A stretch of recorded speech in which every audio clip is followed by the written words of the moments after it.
Kaveri delta பாசனத்திற்காக கல்லணை தற்போது திறக்கப்பட்டுள்ளது. இதுகுறித்து நமது செய்தியாளர் லெனின் தரும் கூடுதல் தகவல்களை இப்போது பார்க்கலாம்.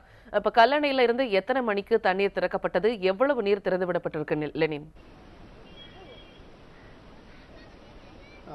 இன்று காலை 10 மணிக்கு கல்லணையிலிருந்து தண்ணீரானது திறக்கப்பட்டது.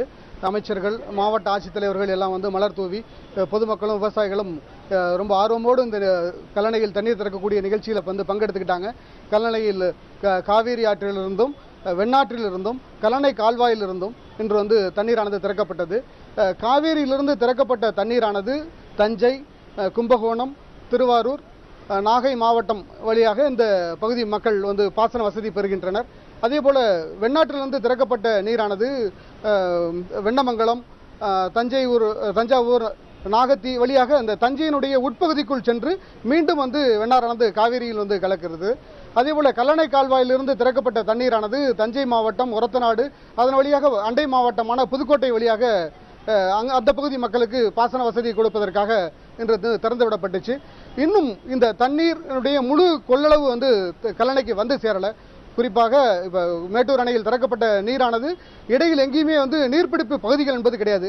வரக்கூடிய நீர் நேராக முக்கொம்பு வழியாக கல்லணையை வந்தடையுது. கல்லணையிலிருந்து தண்ணீரானது பிரித்து அனுப்பப்படுகிறது. கொள்ளிடத்திற்கும் காவேரிக்கும் வெண்ணாற்றிற்கும் கல்லணை கால்வாய்க்கும் பிரித்து அனுப்பக்கூடிய பணியை மட்டும்தான் இந்த கல்லணை செய்யுது. இது முழுக்க முழுக்க சமவெளி பகுதிங்கிறதுனால இங்கே நீர்பிடிப்பு பகுதி என்பது இல்லை.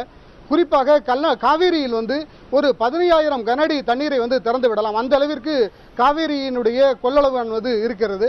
ஆனால் இன்னும் காவேரியினுடைய பகுதி முழுவதும் இப்ப நீங்க பார்த்துக்கிட்டு இருக்கலாம், அந்த மதகு பகுதியிலிருந்து தண்ணி வெளியேறிக்கிட்டு இருக்கிறத இந்த காவேரி முழுமையாக 2 கரைகளையும் தொட்டு வேகமாக ஓடி இந்த தண்ணீர் கடைமடையை சென்றடைவதற்கு நிறைய தடைகள் இருக்கு. குறிப்பாக இந்த காவேரியினுடைய நடுப்பகுதி முழுவதும் மரங்கள், செடிகள், கொடிகள் இவை அனைத்தும் நிரம்ப காணப்படுகின்றன.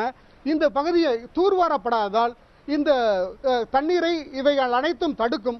அப்படி தடுக்கும் பொழுது கரைகளில் உடைப்பு ஏற்பட்டு அது ஒரு வெள்ள சேதத்தை ஏற்படுத்தும். எனவே தண்ணீர் வருவதற்கு முன்பாக இந்த காவிரி ஓடக்கூடிய இந்த நடுப்பகுதியை மரங்களிலிருந்தும் செடிகளிலிருந்தும் அப்புறப்படுத்தி இந்த தண்ணீர் ஓட்டத்திற்கு தடையில்லாத ஒரு நிலையை ஏற்படுத்த வேண்டும்.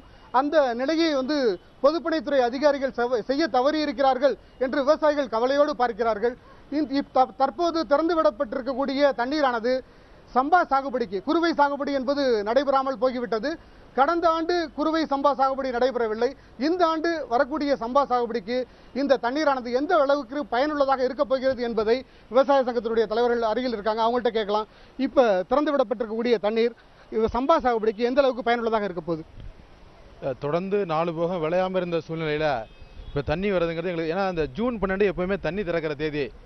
ஜூன் 12லேருந்து ஆகஸ்ட் வரைக்கும் தண்ணி வரவே இல்லை. எங்களுக்கு நம்பிக்கையே போயிடுச்சு. இப்போ திடீர்னு என்னமோ இயற்கை வாரி வழங்கினது மாதிரி இந்த தண்ணி வந்துகிட்டு இருக்கு. இந்த தண்ணீரை நம்ம சம்பா சாகுபடிக்கு, குறிப்பாக காவிரி டெல்டா மாவட்டத்தில் தஞ்சாவூர், திருவாரூர் மாவட்டம் முழுமையாக பயன்படுத்திக்க முடியுங்கிற நம்பிக்கையில் இருக்கும்.